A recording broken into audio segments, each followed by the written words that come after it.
अस्सलामु अलैकुम वरहमतुल्लाहि वबरकातुह।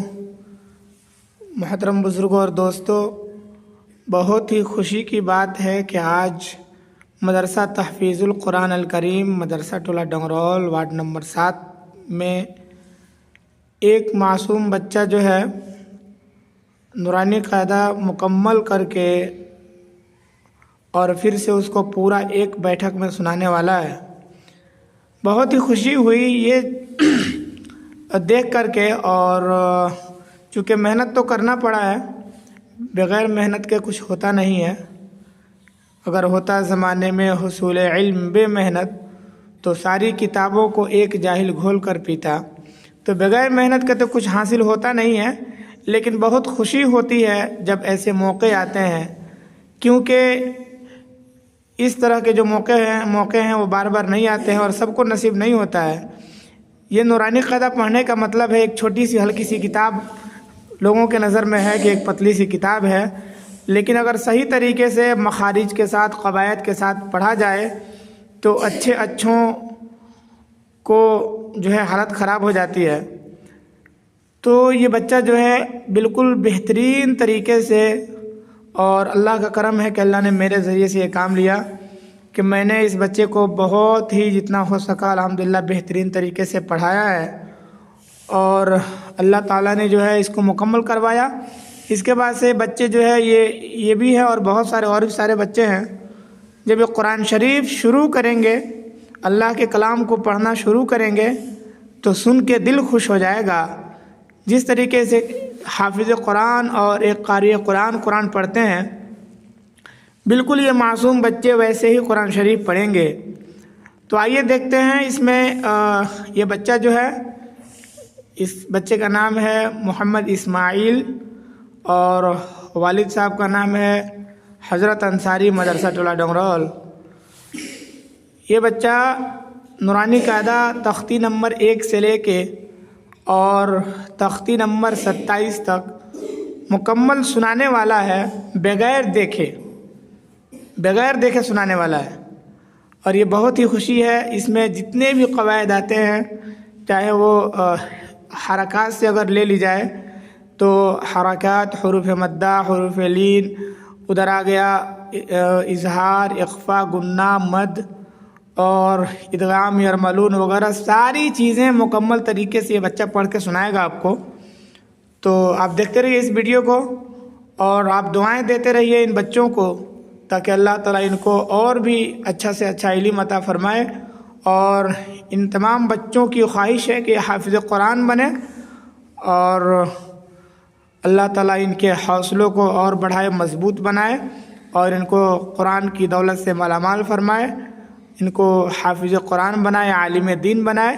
हम सब यही दुआ करेंगे और कामना करेंगे। अल्लाह ताला से उम्मीद भी रखते हैं कि ये इदारा भी इंशाअल्लाह, इस इदारे को भी अल्लाह रब्बुल इज़्ज़त रोशन करे। और इस इदारे के जो नाज़िम साहब हैं जनाब शेख हज़रत ऐनुल हक़ साहब, जिनकी बहुत बड़ी कुर्बानी है और अल्लाह ताला ने उनको हौसला दिया है कि जिसके बुनियाद पर आज ये मासूम बच्चे और ये मिल्लत इस्लामिया के ये बच्चे, ये मुसलमानों के, ये गरीबों के, ये मजबूरों के बच्चे आज जो है कुरान शरीफ जैसी मुक़द्दस किताब को बेहतरीन तरीके से पढ़ने की जो है इनको नसीब हुई है।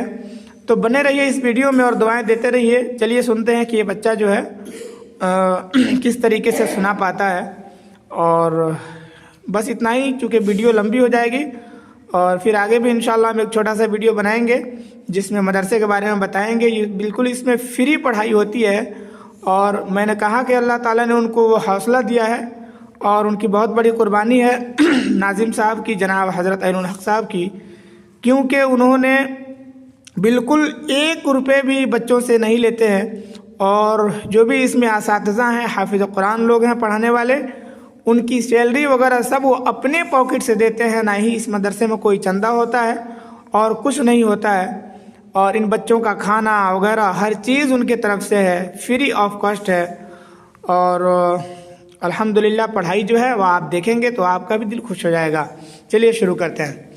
पढ़ो बाबू, आप पढ़ के सुनाइए। अऊज़ु बिल्लाहि मिनश शैतानिर रजीम, बिस्मिल्लाहिर रहमानिर रहीम। एक मिनट, एक बात ये भी मैं बताता चलूं कि ये जो मेहनत है, जो ये इस तरीके से आप लोग देख रहे हैं, ये मात्र तकरीबन 3.5 से 4 महीने की मेहनत में है। उससे पहले ये सारे बच्चे जो हैं ये बिल्कुल मजहूल पढ़ते थे जो अली बे ते से गाँव की पढ़ाई होती है उससे, और ये सब घूमने वाले बच्चे थे गाँव में। उससे पहले कहीं इन्होंने पढ़ाई नहीं की है, बस ऐसे ही गाँव में मकतबों में इधर उधर जाते थे। बस 3 से 4 महीने के अंदर में अल्हम्दुलिल्लाह क़वायद और मखारिज के साथ में नूरानी कायदा मुकम्मल हुआ है, और इतने कम समय में बच्चे इस तरीके से पढ़ रहे हैं, और इंशाल्लाह ऐसा ही रहा तो धीरे धीरे और अच्छा होता ही जाएगा। चलिए शुरू करते हैं। चलिए तख्ती नंबर 1 पढ़िए। तो तख्ती नंबर 1, मुफरदात, अलग अलग हरफों को मुफरदात कहते हैं। बिस्मिल्लाहिर्रहमानिर्रहीम, रब्बी यस्सिर वला तुअस्सिर वतम्मिम बिल खैर वबिक नस्तईन या फत्ताह, रब्बी ज़िदनी इल्मा। तख्ती नंबर 2, मुरक्कबात, मिले हुए हरफों को मुरक्कबात कहते हैं।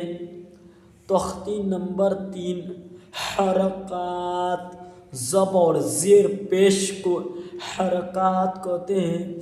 ज़ब और ज़ेर पेश को जल्दी पढ़े, थोड़ा भी ना खींचे। अलिफ हमेशा खाली होता है, जो अलिफ खाली ना हो वह हमज़ा है। ज़बों की आवाज़ ऊपर को उठती है, आवाज़ और मुंह खुले होते हैं। ज़ेर को भी मारूफ पढ़ा जाए और मजहूल आवाज़ से बचा जाए, थोड़ा भी ना खींचे। ज़ेर की आवाज़ नीचों को जाती है। पेश को भी मारूफ पढ़ा जाए और मजहूल आवाज़ से बचा जाए, थोड़ा भी ना खींचे। पेश की आवाज़ आगे को जाती है और होठों को किनारे मिलते हैं और बीच का हिस्सा कुछ खुला रहता है। तख्ती नंबर 4, हुर्फ़ मद्दा, खींच कर पढ़े जाने वाले हरफों को हुर्फ़ मद्दा कहते हैं। हुर्फ़ मद्दा 3 है। अलिफ, या, वाव। अलिफ साकिन जिससे पहले ज़बा हो, या साकिन जिससे पहले ज़ेर हो, वाव साकिन जिससे पहले पेश हो। इन तीनों का भी थोड़ा खींच कर पढ़ेंगे, इसे हुर्फ़ मद्दा कहते हैं। या साकिन जिस पर जज़म हो और जिससे पहले ज़ेर हो, इसे थोड़ा खींचे और मारूफ पढ़े, इसे या मद्दा कहते हैं ना। या साकिन जिस पर जज़म और जिससे पहले ज़ेर, इसे थोड़ा खींचे और मारूफ पढ़े। जिस हरफ पर जज़म हो उसको पिछले वाले हरफ से मिलाकर पढ़ेंगे, इसे या मद्दा कहते हैं। वाव साकिन जिस पर जज़म हो और जिससे पहले पेश हो, इसे थोड़ा खींचे और मारूफ पढ़े, इसे वाव मद्दा कहते हैं। खड़ा ज़बा, खड़ी ज़ेर, उल्टा पेश, इन तीनों को भी हुर्फ़ मद्दा की तरह थोड़ा खींच कर पढ़ना चाहिए। खड़ा ज़बर बराबर होता है अलिफ मद्दा की, जैसे बा, खड़ा ज़बर बा बराबर है बा अलिफ ज़बर बा के। खड़ी ज़ेर को भी हुर्फ़ मद्दा की तरह थोड़ा खींच कर पढ़ना चाहिए। खड़ी ज़ेर बराबर होता है अलिफ या मद्दा की, जैसे बा खड़ी ज़ेर बी बराबर है बा या ज़ेर बी के। उल्टा पेश को भी हुर्फ़ मद्दा की तरह थोड़ा खींच कर पढ़ेंगे। उल्टा पेश बराबर है वाव मद्दा की, जैसे बा उल्टा पेश बू बराबर है बा वाव पेश बू के। तख्ती नंबर 5, हुर्फ़ लीन, जल्दी पढ़े जाने वाले हरफों को हुर्फ़ लीन कहते हैं। हुर्फ़ लीन 2 है। वाव, या, वाव साकिन से पहले ज़बा हो, या साकिन से पहले ज़बा हो। इन 2 हरफों को नरम आवाज़ के साथ जल्दी अदा करें। हुर्फ़ लीन भी मारूफ आवाज़ से पढ़ी जाती है। या साकिन से पहले ज़बा हो तो मारूफ आवाज़ के साथ नरमी से जल्द अदा की जाए, इसे यालीन कहते हैं। तख्ती नंबर 6, मश्क़, हरकात व हुर्फ़ मद्दा व हुर्फ़ लीन। तख्ती नंबर 7, तनवीन, 2 ज़बर 2 ज़ेर 2 पेश को तनवीन कहते हैं। तख्ती नंबर 8 तनवीन व नून साकिन, जिस नून पर जज़म हो उसे नून साकिन कहते हैं। तनवीन और नून साकिन की आवाज़ यकसा होती है, जैसे बा अलिफ दो ज़बर बन बराबर है बा नून ज़बर बन के। तख्ती नंबर 9 इजहार, जाहिर करके पढ़े जाने वाले हरफों को इजहार कहते हैं। तनवीन व नून साकिन का कायदा नंबर 1 हर्फ हल्की 6 है। हमजा है, ऐन है, गैन खा। तनवीन या नून साकिन के बाद हर्फ हल्की आवे तो नून को जाहिर करके बिल्ला गुन्ना के जो पढ़ना चाहिए, इसको इजहार कहते हैं। तख्ती नंबर 10 इख्फा, नून की आवाज़ को नाक में छुपाकर पढ़ने को इख्फा कहते हैं। तनवीन या नून साकिन का कायदा नंबर 2, तनवीन या नून साकिन के बाद हर्फ इख्फा आवे तो नून की आवाज़ को नाक में छुपाकर पढ़ना चाहिए। नोक जबान तालु से हटाकर, जैसे उर्दू में पंखा के नून को पढ़ते हैं। इख्फा की मिकदार 1 अलिफ हर्फ इख्फा 15 है। ता सा जीम दाल जाल जा सीन शीन स्वाद व तो ज़ फा क़ाफ काफ। तनवीन या नून साकिन का 4 कायदे हैं। तख्ती नंबर 11 जज़म सुकून हर्फ कलकला 5 है। क़ाफ तो बा जीम दाल, जिन का मजमुआ कुतुबु जद्दीन है।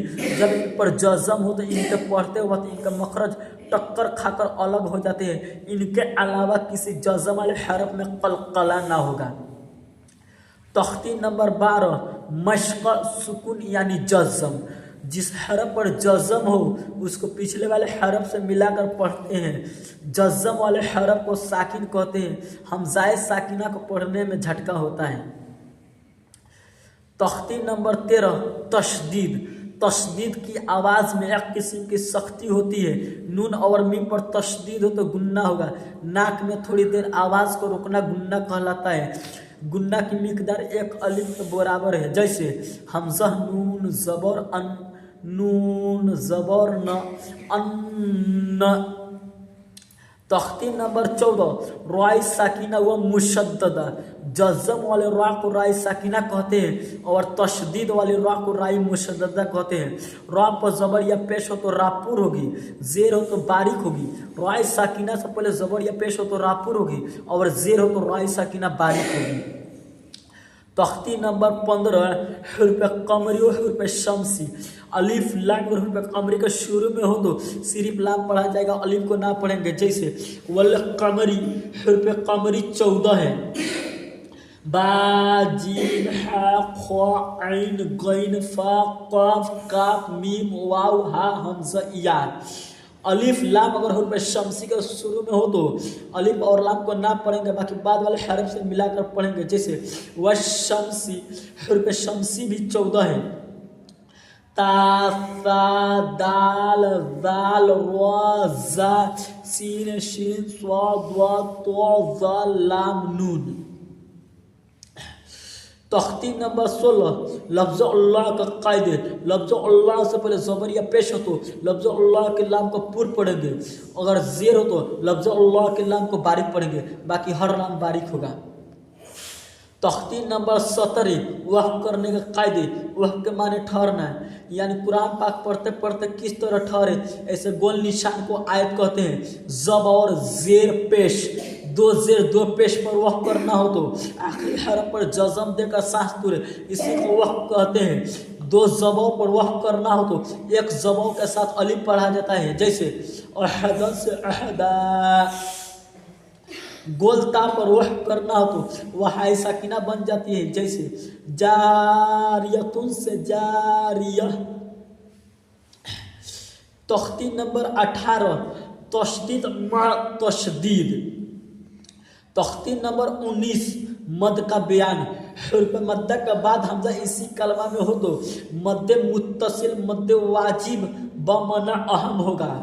हर्फ मद्दा के बाद अगर हमजा दूसरे कलमा में हो तो मद्दे मुनफसिल मद्दे जायज़ होगा।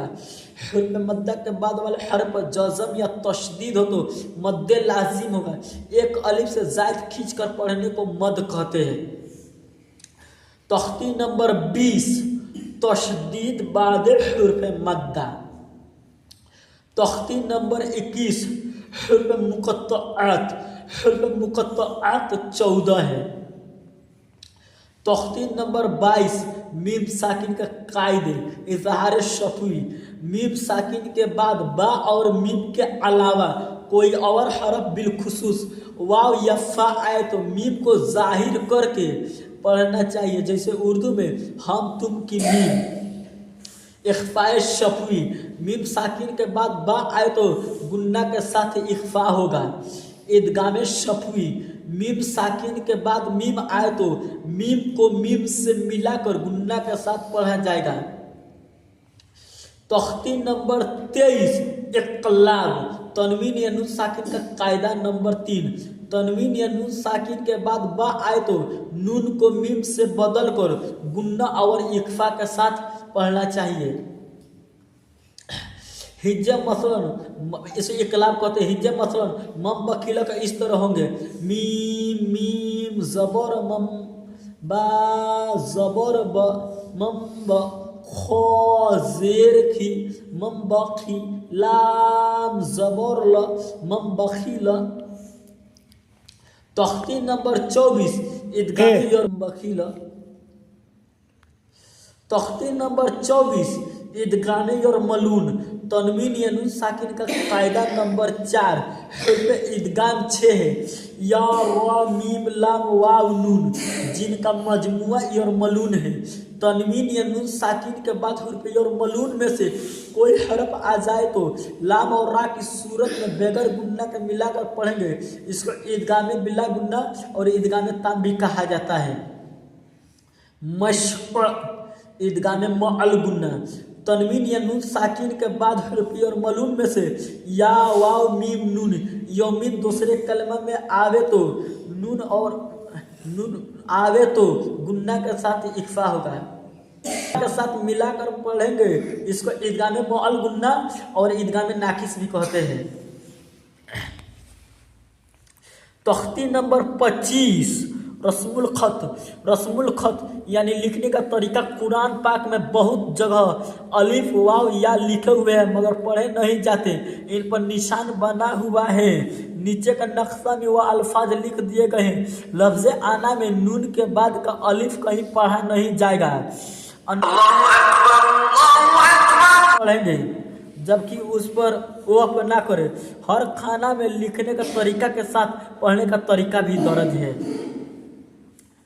तख्ती नंबर 26 अलमाते वक़्फ यानी कुरान पाक पढ़ते पढ़ते किस तरह कहाँ ठहरे और कहाँ ना ठहरे। इसके नीचे लिखे हुए अलामत कुरान मजीद में जगह जगह बनी हुई है। इसके मुआफिक वक़्फ करें। गोल निशान, इस अलामत को आयत कहते हैं। यहाँ ठहरना चाहिए। 5 या मिसल गोल निशान के हुक्म के हैं। मीम 5 या मिसले गोल निशान के हुक्म के हैं। तो वक़्फ़ मुतलक की अलामत है, इस पर ठहरना चाहिए। इस पर ठहरना चाहिए। जीम वक़्फ़ जायज़ की अलामत है, यहाँ ठहरना बेहतर है। जा यहाँ ठहरने की इजाज़त दी गई है। क़ाफ यहाँ ठहरे जाने में कोई हरज नहीं। काफ इसका मतलब यह है कि पिछले आयत में जो अलामत आ चुकी है वही यहाँ भी है। यह मुअनका की अलामत है। 2 जगह 3-3 नुक्ते लिखे हुए हैं। इनमें से एक जगह ठहरे और एक जगह मिलाकर पढ़े। कफ यहाँ ठहरे जाए तो कोई हरज नहीं। सल यहाँ भी ठहर सकते हैं मगर ना ठहरे तो बेहतर है। सला यहाँ मिलाकर पढ़ना चाहिए। लाम अलिफ यह अलामत कहीं आयत पर होती, यहाँ ठहरे और ना ठहरे मतलब ये नहीं बिगड़ता। और जहाँ इबारत के दरमियान लाम अलिफ हो वो ना ठहरे और ना मतलब बिगड़ जाएगा। सीन या सकता यहाँ थोड़ी देर आवाज़ बंद करे मगर सांस ना टूटने पाए। वक्फ यहाँ सख्ता सा यहाँ सख्ता से ज़्यादा देर आवाज़ बंद करे और सांस ना टूटने पाए। तख्ती नंबर 27 इज़राए क़वाइद। ठीक है, पढ़ के सुनाओगे? किताब खोलो। सबसे पहले तख्ती नंबर 1 खोलिए, थोड़ा सा हम लोगों को पढ़ के सुना दीजिए हुरूफ तहज्जी अलिफ से लेकर या तक पढ़िए। बिस्मिल्लाहिर्रहमानिर्रहीम। अलिफ बा ता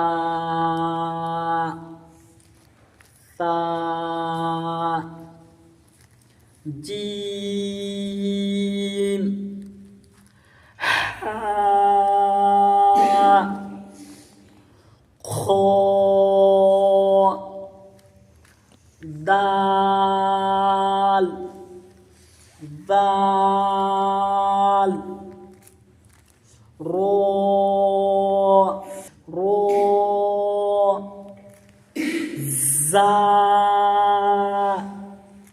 सीन शीन सोद ज़ोद तो ज़ो ऐन गैन सा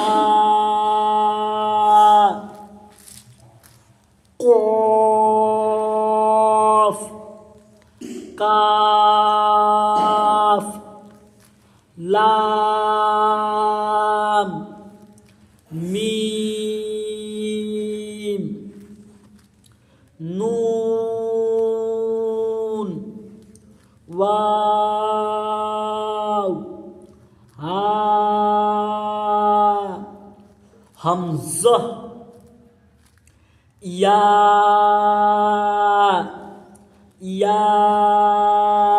चलिए बहुत बढ़िया। तख्ती नंबर 10 उल्टाइए।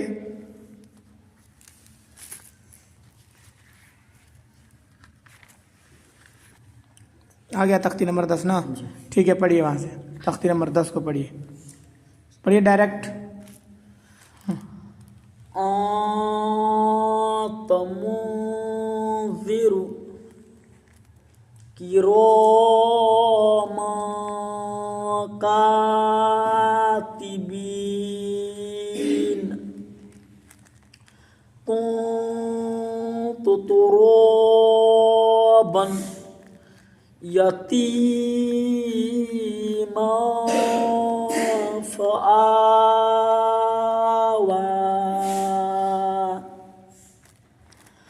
मा दखलहू। अच्छा कायदा बताएंगे जी। एक कायदा बताइए तो नून पर क्या होगा? नून साकिन के बाद हर्फ इख्फा में से दाल आ रहा है तो नून की आवाज़ को नाक में छिपा कर पढ़ेंगे, इसको इख्फा कहते हैं। बहुत बढ़िया, और पढ़िए आगे।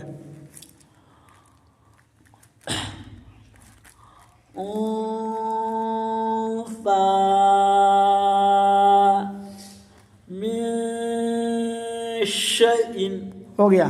तख्ती नंबर 15 उल्टाइए। आ गया 15, पढ़िए उसको। वल कमरी वल यतामा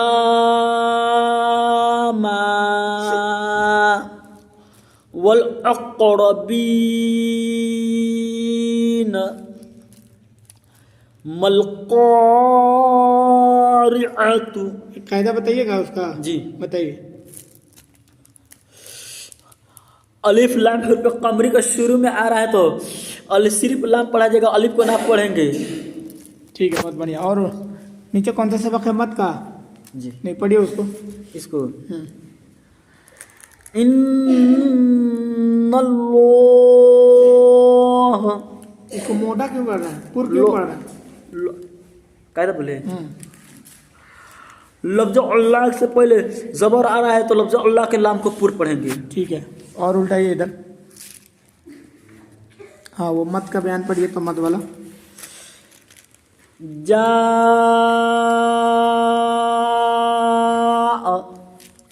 सी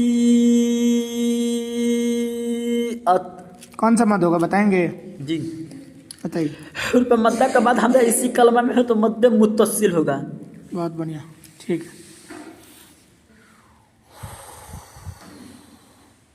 और उल्टाइए।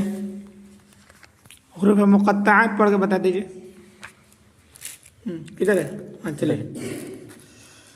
अलिफ लाम मीम, अलिफ लाम मीम स्वाद। इसको पढ़िए तो काफ हा या को। काफ हा या ऐन स्वाद। ठीक है, और उल्टाओ, ये पढ़ के बताओ। नहीं इधर आइए, नीचे वाला। इलैकुम मुरसलून। मीम पे क्या होगा, फायदा बताइए। मीम साकिन के बाद में मीम आ रहा है तो मीम को मीम से मिलाकर गुन्ना के साथ पढ़ा जाएगा। नाम क्या है उसका? इसको इदगाम शफ़ी कहते हैं। लहुम मा यशाऊन